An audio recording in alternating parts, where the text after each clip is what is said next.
I'm Andrew Barta from Tech 21. You're watching the Musician Network. Stay tuned.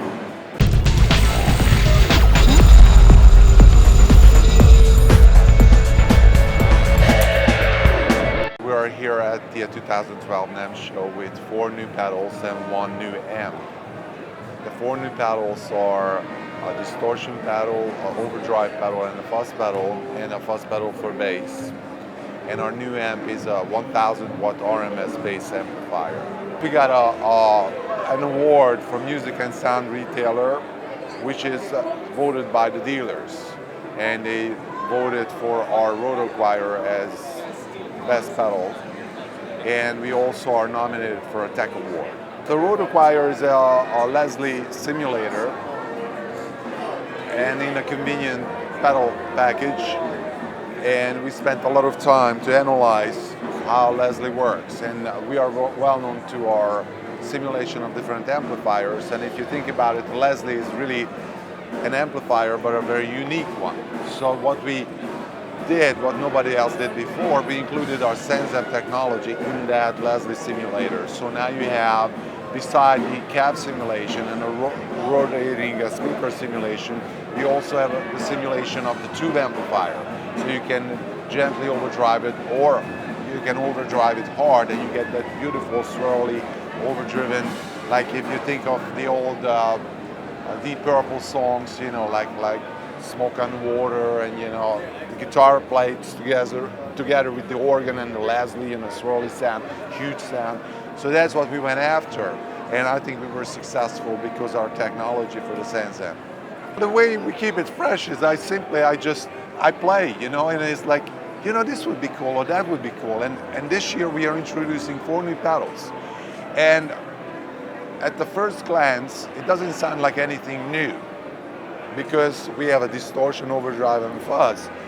But what I do is when I approach a classic, quote unquote, effect, like let's say a distortion, I want to see a new angle on it. How could I create something that gives a new level of expression to that product? And if I can't do that, I don't build a product. Because why should we make just another distortion pedal or just another overdrive? But fortunately, I find those angles. You know, one is, it's a very simple thing. It's a boost feature that is built in. So when you play your lead, you can increase your level without, you know, depending on the soundman to bring up your volume, because a lot of time you play in a club that the soundman don't even know your set list. So that's one of the features. The other one, that we always have a little knob there that you can tweak the sound in a new way. So in the distortion pedal, we have the sag control, SAG, which is pretty much like it gives you this kind of saggy sound what the old tube amplifiers have when you really drive them. But it's also give you more expression. On the bass fuzz, we have a clean knob that you can mix in your clean signal with the distorted, so now you have a layered sound. And you also still have the boost. So the way I keep the ideas fresh is that what would I want? And I was really surprised one day when I actually saw interview just much like ours, that Steve Jobs was asked, how does he develop new products? He said the same thing. So I guess it's a universal thing, is that you just build it for yourself. What would I like? So Steve Jobs was saying, like, you know, I would love to have this little thing that I can, you know, check out what's on the internet, I can make phone calls, I can watch videos. So he built that for himself. He was not market driven, he was driven by his own vision. And I had that in the music business, you know. So I feel gratified that, you know, I have the same kind of a drive, and that's what makes me happy too, by the way. It makes me happy to build something that I want, and I don't have to worry about, you know, like what people telling me that you should make this, that you should make that. And I think that's what keeps it fresh. I have several, you know, ideas where we like to progress. Of course, we want to keep working on our SenseAmp line because, you know, that's our bread and butter. And there's so many different amp sounds out there, and we want to keep that going. We want to keep doing effects. Now we have 2 major pedal lines. One is the SenseAmp line, and the other one the effects line. Like we already did reverb, chorus for bass, delay, and now with the distortion over the drive fuzz, we are expanding our effects line, and we'd like to expand it even further. In the beginning, I was building it, as they say it, on the kitchen table. You know, the first couple prototypes, and I owned a repair business. I was repairing tube amplifiers, so I had a lot of inside knowledge how they work, and I had really high-end clients in Manhattan, you know, studio musicians and rock stars, and I always tinkered around with different pedals and sounds, and I decided to emulate these great amplifiers, and I built a prototype for myself first. Because I was also a working musician, and I went to studios, and it was really frustrating sometimes to get a good sound. You spend too much time on getting sound instead of playing. So I created this pedal for myself, and then when it was ready, I was really happy with it.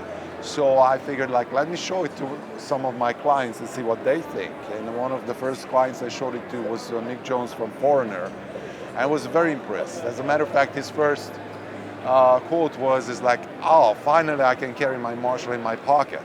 So I asked him, like, "Mick, would that be okay if I could use this quote in a small little black and white magazine ad?" And he said, "Sure, no problem."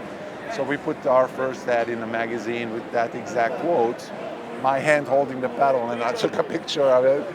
And that's how the company started. After that, we got some interest from actually from England. Also, I went to 48th Street. Back then, in those days, in 1989, it was a really buzzing music scene there. There was Manny, Sam Ash, Alex Music, we buy guitars, and I just showed around my pedal, and I tried to sell it. And at that time, it was around $300 for a pedal. Nobody ever heard of a pedal. This one was before boutique pedals even existed. So $300 for a pedal was crazy. And they told me that. They told me that you're crazy. I said, you know what? You don't have to buy it. All you have to do is just put it on display and see what happens. And next day they sold it one to Def Leppard. After that they sold it to Kiss, and they said, you know what? We'll order 6. And then I had to hire somebody to help me build it, because it was just too much for one person to keep making those things. And that's how the company grew. This beyond your wildest dreams, that people you grow up with listening to, and they are your inspiration for your music, are actually using your product, and they're actually paying money for it. You know, like I remember the first time when we talked with AC/DC, and then they got a pedal, ZZ Top, and these are people that they were icons for me, you know. So it's you can't describe it as a surprise. And then Les Paul, who was really, he is, I would like to call him my mentor, but he wasn't my mentor because I didn't know him when I developed the pedal, but he actually started to use our amplifier. And then we became good friends. He invited me over his house, he showed me his things, and I realized that we have a lot in common, because he called himself a tinkerer. And that's where I am. You know, even though I studied electronics and I studied music, but I always felt that the tinkering is the best way of coming up with new ideas, because that's the creative process, to play around with things. How does this sound? How does that sound? When you're an engineer and you design something, that's a different way of approaching, you know, like to build a new product. But tinkering, I think, in music is the best. And even people who are not electronically trained, they always tinker, because they buy different pedals, they try different combinations, and they're trying to find their own sound. And that's what I was doing. And in the process, I created something that you could do the same thing even if you're not electronically trained, because the first product had dip switches on it, so you could change the circuitry and you could have tremendous amount of combination. Because I felt that maybe there's a sound out that is my sound, it's not necessarily the other musician's sound, so maybe he wants something differently, and I wanted to give them the tools that they can create that sound.